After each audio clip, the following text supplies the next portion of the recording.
My name is Luz Gonzalez, Notimex. Okay, I have the questions already. The first one is for you. In your opinion, why do you think the participation of women in the decision-making processes in politics, social and cultural aspects are changing worldwide? I think that it's just important to have women making decisions behind the scenes, because really women understand the female experience more than anyone, right? So specifically I can speak to my industry. That's why I know it's important that we have women making decisions in casting, directing, producing, just because when we're telling more and more stories about women, it's more authentic when it's coming from the ideas and the decisions are coming from women, right? Or at least they are a part of that process. In the same way, you know, culturally, it's the same thing. So that's how I would speak to that in terms of my industry. And I just think in general, this idea that society has kind of put female qualities or female characteristics into a box of almost that's weak, or it, you know, doesn't mix well with leadership, I think is completely wrong. And I think that there are so many women that are rising up and showing that who they are as a woman is only an asset to society and how they can be a leader in their world. So it's just really exciting to see more and more women given it's just the same opportunity, you know, as men. I think that's all women really want, right? It's just having the same opportunity to do the same things. Yeah, I just love where it's headed. Al final. Okay. I'm Andrés from Spoiler Time. ¿Qué es lo que más disfrutaron y aprendieron de trabajar con Guy Ritchie? What is it that you most enjoyed and learned from working with Guy Ritchie? Sure. You know, what I loved about Guy is he has an incredible way of allowing the actors to bring their own take to the character. I felt very free working with him and creatively empowered working with him. But also, he brings this sense of his style to this film. So I think when people leave the film, they'll still see that it is a Guy Ritchie film, even though it's a family film and it's for everyone. I still think you get that sense of Guy Ritchie. Yeah, I agree with everything that Mena said. I think that Guy, when he casts people that he believes in, he then allows you the space to do what you do. And I think as an actor, as Mena said, that is really freeing. And yeah, he has a great tone. I think there's something that he brings to movies where that only he can do. That only he can do? Yes. Does that make sense? That only he does. She's translating it in Spanish anyway. I know, she's doing it anyway, so it must make sense. So yeah, we love him. We love him basically. Basically we love him. He's great. Okay. Hola, Hugo Campos de Disney News. Me gustaría que nos compartieran esos elementos actorales que ustedes mismos imprimieron a sus personajes para hacerlos actuales sin perder la originalidad de los personajes animados. Okay, my question is, what are the elements that you as actors provided to the characters to update them, like for today, but without losing all the elements they had in the animated film? For me personally, I just focused more on the character arc and the journey that the character goes on. So I actually decided to stop watching the animation the first time I got a call back or an audition for this. So I just chose to focus on the overlying themes. You know, Aladdin's a character who grew up with no parents. He had to grow up on his own, on the street basically. So all those things influence what kind of man he's becoming and what kind of human being he's developing into. So for me, I just focused on those thematic similarities and the journey that he goes through. Similarly, again, I wanted to humanize Jasmine. I wanted her to feel real and authentic in a way that little girls and little boys could relate to her or relate to her the challenges that she's going through in her journey. I think that, as you said, it is about honouring what went before, and for me that was more a personal thing. It was my personal relationship with the Jasmine character growing up and how she made me feel empowered. keeping that same feeling, but also making the character feel more well-rounded and more dynamic. And you know, specifically for my character, giving her more of a challenging narrative and a journey and an objective at the beginning of the movie that isn't just about you know, marriage or relying on someone else to push forward her own journey and her own story. So those are the ways in which we kind of tweaked it, but hopefully staying true to what, you know, what I felt when I watched Jasmine growing up. Thank you.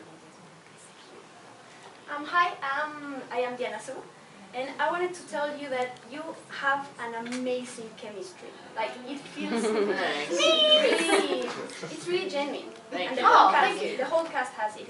And I was wondering if you participate in any special activity to, like, bond. Yeah, I don't know what you're referring to. Go ahead. I've got one word for you, Lee. Yeah, for sure. We're just so connected. I can talk about the first time we screen tested together, and I remember because straight after that screen test, we screen tested twice together, but especially after the second one, I actually texted one of our producers, and I was kind of like, so this guy you should cast. I'm definitely like, what's hilarious is I didn't even have the role. I was like, you know what, whatever happens, like, he's really good. But quite honestly, I think that for me, Mena actually was, as he spoke about before, about kind of the themes of what this character is actually going through, that's what he focused on, as opposed to it being a performance. He was looking for, okay, at the end of the day, he's just a fantastic actor. So he really looks at the person and the character and is like, how can I embody that? So on the day, it just felt like he was telling the truth. Does that make sense? So like when you're in a scene with him, it's like you feel like you can react off of that because you feel like he's telling the truth in the scene. And yeah, he's great. Yeah, for Naomi and I think it was just about connecting. We understood that these two characters represented, you know, I think they're kind of the modern day Romeo and Juliet. That's what they really represent for people. So we wanted Without to, the death at the end. so Spoiler alert. we wanted to feel connected. We actually ended up living in the same building complex, so we'd often go and have lunch together and dinner together. And I think what we wanted to do is get to know each other as human beings, because that'll always translate on screen. I don't think you can fake connection or connectivity. And we also had really good people around us. Our coach often made us do very intimate exercises where we looked into each other's eyes in silence for minutes at a time. And if you guys have never, and if you guys have never tried this, try even with your partners It's at so home. hard. So if you're married and try it with your partners at home, look into each other's eyes for 30 seconds to a minute and don't say anything. And it is the hardest thing you will have to do. So. You know, just focused on. I think also just supporting each other. Like, we really do support each other, and I think, you know, going through this journey together, like, it really does bond you. Like, we will be connected forever because of this, you know, because of these two characters that we, you know, that we've had the honour of taking on. So yeah. I wouldn't do it with anyone else.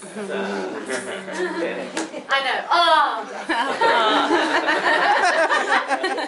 Everyone's like, I'm Liz Hill, and congratulations, the movie is amazing. Speechless is my favorite song. oh. I love the musicals, but my favorite scene is the dance. Oh. Okay. Right? What was the training or preparation for the dance scene? Well, you know, I love to Not dance. much for Naomi, because she learns choreography like this. No, I'm just a wannabe dancer, that's all. I'm like, you know, but I really do enjoy learning choreography, and that for me, I almost felt like that side of things was the most fun for me, because I didn't feel like I had to think as much. I was just kind of enjoying it. I love learning choreography. And it was really fun, wasn't it? Doing the rehearsals together and learning the different styles and. Yeah, it's a special number because we wanted to make sure we were connected in it. I think that was more important than the actual choreography. Is making sure that we were looking at each other and what each other were doing and connecting to each other. And for me, it was fun because I had to learn the choreography and then I had to pretend like I didn't know what the heck I was doing. So it was interesting in that way. But Naomi really does pick up choreography very easily. I remember I was rehearsing for weeks to get this choreography down, and Naomi came in and she was like, "Oh, this seems kind of difficult." And I looked back and she was already doing it. She learned it in probably like an hour or something. It was crazy. No, I just had the magic wings, like, you know, those things, they were great. That made me feel like I felt like voguing, you know, like oh yeah. But it was good fun. That was I think that was one of my favourite days on set, actually. Yeah, it was fun. Hi, I'm Fed. I think that more than being a movie for kids, this movie is also for grown-ups. And especially for people who grew up loving this story since they were little. How do you think the movie manages to amaze the same way kids as it does with the fans that love the story since they were 5 years old and now they're Well, I think there are themes in this that are relevant no matter how old you are, how young you are, what color you are. It's just a universal truth. You know, certainly when I was growing up in high school, I was having a hard time figuring out who I was as a person, what my values were, did I have to change myself to impress other people, I spoke a different language, and I think that's something that everyone goes through. You know, we often hear this term, midlife crisis, or, you know, I think it's the reason why people separate when they're older, because they tend to grow apart. So I think those kind of messages, it doesn't matter how old you are. No, I'd agree. I think, I also just think, if you did grow up with a movie, our movie does have everything that you want. Like, so it is the same songs, and, you know, the same story, the same romance, even, that's like the line, "Do you trust me?" You know, those are the things for me that they have to be in there. So I think that even if you go in, I feel like this is a movie that could turn even the most cynical heart around, and then a whole new world comes on and you're just like, ah! And then you just turn into that 7-year-old, kid that you were when you watched it. So I think that's how it really just draws those adults in. Hi, I'm Karen from Publimetro. Again, congratulations for the movie, congratulations for everything. I was like, I want to applaud every musical number. I was like, oh my god, I need to applaud now. Yeah, so I love dancing, I do belly dance, so I was like, but okay, so what was the best thing that happened to both of you in this production? What made you say, this is it, this is the right place, and there's no other way it could happen? Oh, I think for me, there were many times on set I think I was like, wow, like this is crazy. But I think the filming Speechless, the day that we filmed Speechless, was quite a poignant time in the filming process for me, because that song carries a lot of weight. Like, I know it's a Disney song and I know it's a Disney movie, but that, the words of the song are very universal, and it has a very strong message. The idea that everyone has a voice. Doesn't matter who you are, doesn't matter where you come from. You are valued, and it's really important to speak out when you see something that's wrong. And sometimes it's important to speak out against injustice or whatever it is, even if you don't win. Because I think that in that song and performing that song, it was it was somewhat of a one take, and so you had to I really had to conserve my energy in between the takes, and then when I went into it, I just I wanted it to feel raw and angry, and I didn't want it to feel like a performance, but more of like just feeling what that character's actually feeling in that moment. So I think that was a very surreal moment. I also think because everyone was supporting me, they were all there watching. Guy Ritchie was crying, I was crying, everyone was crying. Alan Menken was there, like, you know, I'm like singing a song that he wrote. It was really quite special. Yeah, and then there was so many moments that we shared together that were really special as well, but I don't know about you. For me, I think it was the time we spent in Jordan. You know, it felt like being back home in Cairo. I really connected to it. I got to speak Arabic to everybody, and it just felt right, you know. I think I connected to something deeper in Jordan. I think I connected back to my culture and my roots, so that made it really special for me.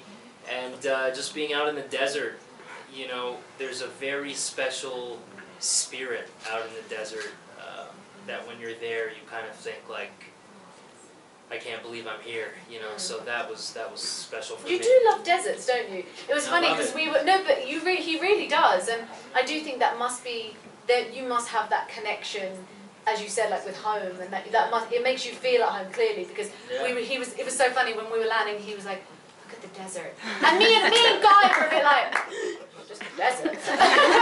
but it's you know, it clearly does connect, and I think that's so interesting when you say that it felt like home to you, and you do, and you know, we were just in Jordan and watching Mena just connect with the people and, you know, speaking in Arabic, and how that was so powerful for those people who, a lot of them didn't know, you know, he spoke. And I remember when we walked in and one guy was like, like he was just like, it was like the most amazing thing to, you know, see someone doing that and reflecting their own culture. It's very powerful, and I think just shows even more why he is the perfect Aladdin. Thanks, Nate. You're the best. Si en este momento tuvieran la oportunidad o que tuvieran en sus manos la lámpara mágica, ¿cuáles serían sus deseos a ese genio? Okay, if at this point you have the magic lamp in your hands, what would you ask for? What would your 3 wishes be at this point? Well, Mena, I think, would clearly wish he'd just live in the desert. Actually, yeah, I wish to travel more. I haven't done a lot of traveling in my life. And I'd wish to be able to get to do this kind of thing for a long time. I've really enjoyed this process and enjoyed the responsibility that comes with it. So, you know, we're living our dream. I don't know. Oh, 100%. I would wish to speak all of the languages in the world. And yeah, probably just because I want to be nosy and understand what people are saying. But yeah, that's what I wish. It's a good one. Adelante. Sí. Hi, my name is Wilmer. Congratulations for this amazing movie. And happy birthday. Oh, thank you. Oh yeah, I'm eking it out. I'm really just squeezing that one out. You know, it's been a week and a half, but I'm still going. A Whole New World is probably one of Disney's most beloved songs. Yes. It gave Lea Salonga her career. He was very known. He was very known. What was the approach that you have to do this classic, but with a new taste? The arrangement is amazing. It's the new amazing, one, isn't it? I was literally crying because it was so good. And are you ready to perform Speechless at the Academy Award? That's what I tell her. I tell her that all the time. Don't I ask you that every week? Guys, it's a really hard song to sing. I ask her that every week. Oh, wow. Ready. Well, you know, who knows? We shall see. Yeah. But I'd say in terms of like A Whole New World, what's so great, as you said about the arrangement, is of course Alan was so involved in the whole process. It's not like we had all new people come on board. But I think for us, and Mena, you know, I'm sure you feel the same way, it was again about being in the moment and thinking about the words, and you know, obviously they're very romantic and poetic in a way, but how can we kind of, how can it feel like you're going through that experience in that moment, you know? And that we're understanding what we're saying. So I think again, we didn't want it to be again a complete performance. you know, but also connected to what we're saying and intimate and Jasmine's obviously discovering things and like, whoa, what's that? That's so cool. Here, let me have a go. And you know, Aladdin the whole time is just literally focused on Jasmine, like, oh my gosh, you're amazing. We spent a lot of time on that number. You know, we spent about 2 weeks on that number, which is a long time. I mean, one jump we probably did over four days maybe, and Speechless was over a couple. Friend Like Me was probably a couple, but Whole New World we spent the most time on. We really wanted to get it right. We really wanted to take our time, and you know, they built this incredible rig 30 feet off the ground that had 32 different points of hydraulics, so that the carpet could move any which way. It was like this. Yeah. I just want to show off that I can do that. And then it would go like this. Yeah. Yeah, we understood the importance of it. We hope people like it. Alberto from Two Magazine. Could you tell us about your personal experience with the previous Aladdin movie? How did you like it? How old were you when you watched it for the first time? I hated it. No, I grew up watching it. I have 2 older sisters, so they had it on in the house before I could even speak. So it was really ingrained into my being. And you know, I think like Naomi, we say this all the time. These are the only 2 characters in the Disney world that looked like us, that we could relate to. That were people of color, that had similar culture.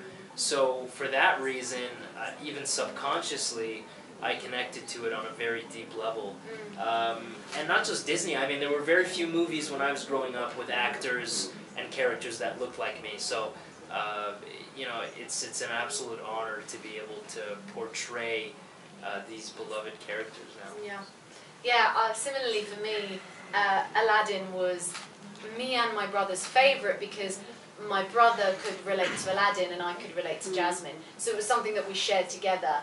I also think Aladdin had a sense of fun and cheekiness and, you know, the comedy and danger and drama. It had everything in one movie. So I think if you're growing up in a household where you have a mix of boys and girls, that's the movie, isn't it? And like Mena said, it was a princess. That was the princess that I saw myself in. So that was the princess that I related to and kind of took ownership over and felt like. And so the opportunity to potentially inspire a whole new generation is a great honor.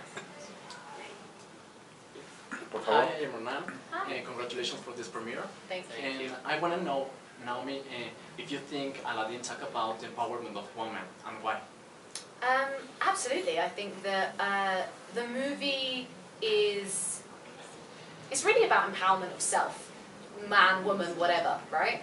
It's about self-discovery and self-acceptance, and that is literally the journey that Aladdin goes on. The difference with this movie is just that each character, no matter what their gender, goes on a journey that has challenges and has a specific narrative and a strong narrative. That's, I think, the most important thing. I think it's about, you know, giving this character more of an arc and more of a story, and you know, her objective at the beginning of the movie is to lead her people, and I think that's a very strong. That's a strong start, you know. That she's not just sitting there wishing, you know, to be just for marriage or for. Even though those things are great, it's showing you can lead and you can find love and have, you know, a partner, and the 2 aren't mutually exclusive. What I also love is that you've got a character, Aladdin, who that scene after A Whole New World. I love the fact that it's very obvious to him that she should lead. You know, he's kind of sitting there going, well, duh. Like, yeah, of course she should lead. And I love that as well because he's viewing things from a completely different perspective. So it shows that they both need each other and they both complement each other in a really great way that actually helps them both to kind of figure out who they are and accept themselves for who they are. And so, yeah, and at the end of the day, you know, feminism is about equality, and all Jasmine wants is to say, look, I can lead, even though I'm a woman. And I have the skills necessary, and she definitely shows that. Thank you. Por favor. So I think for the last couple of years, we're seeing a change in the industry because we're having more diversity, we're having more women leading the movies, and I see in your Jasmine like a really strong woman, and she's able to run the country, she's able to have a guy, you know, she's able to have it all. Yeah. So how does it feel to like be this role model for girls, and for Mena to be this role model for guys too? Because I think it's important to know that you don't have to be a prince to be a prince. You know, you just have like to have heart.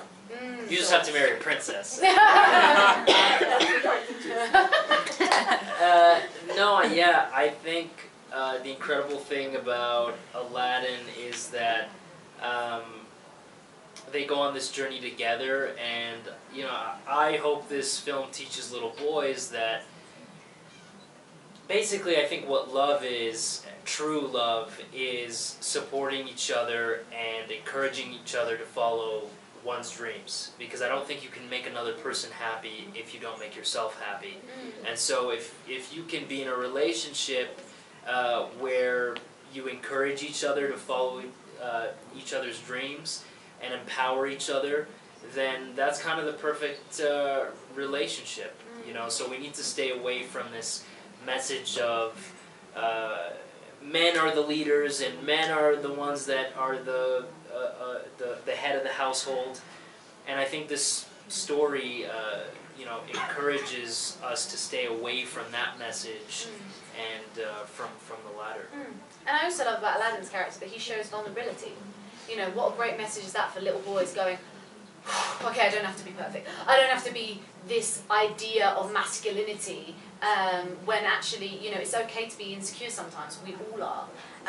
So I think that, you know, I love that, and I love the fact that it's just challenging those gender roles and saying, yeah, like for some people it might work some way, and for another, you know, as I said, the woman can lead, and like there's not one way of doing things. And I think that's really what the movie is showing, that two humans in a relationship bring different things, and as Mena said really well, that they complement each other, Jasmine and Aladdin, and you know, in terms of the diversity thing, I love the fact that we're just busting these myths of you know, a female lead can't open a movie, and then you have Captain Marvel just made $1 billion. So you're like, you know, or Beauty and the Beast, or Wonder Woman, or Black Panther. You know, I love what we're seeing is that this is what people want to see.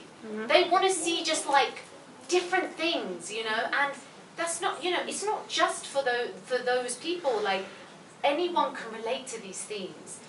It's just that it's lovely that we're beginning to see it within the context of different cultures. That's all, because we just haven't seen that, and people, it means so much to people when they see that. And that's why I love the fact that, you know, A Whole New World, we're seeing, you know, so many different artists from around the world are going to be singing that song. You know, one of my really good friends might be singing the song, you know, she's a Mexican singer who you may know. She's American, but she's Mexican. But I don't know if the announcement's out, so I'm going to... Yeah, I was going to say. I think it is. I think it's out there at some point. But, you know, very exciting news that you will find out very soon.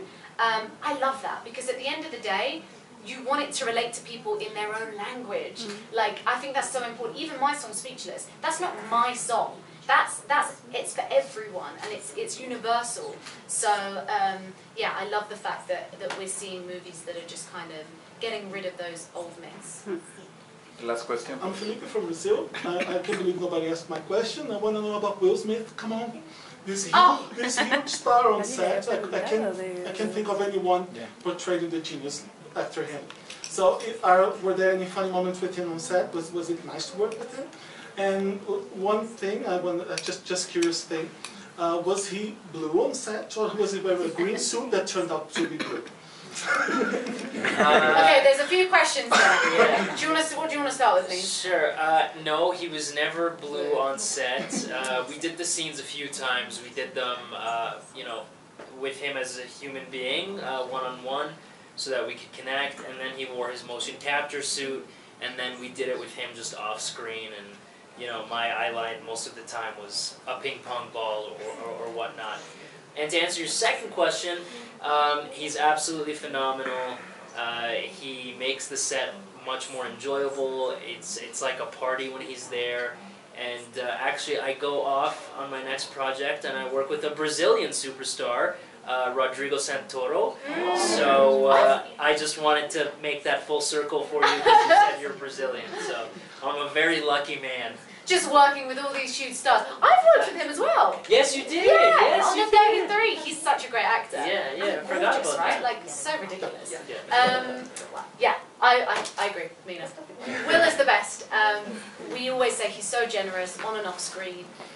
He wanted to make this experience as wonderful as possible for us. And at the end of the day, he's that actor that sets the tone on the set. And Guy will say the same thing. He's a constant flow of positivity.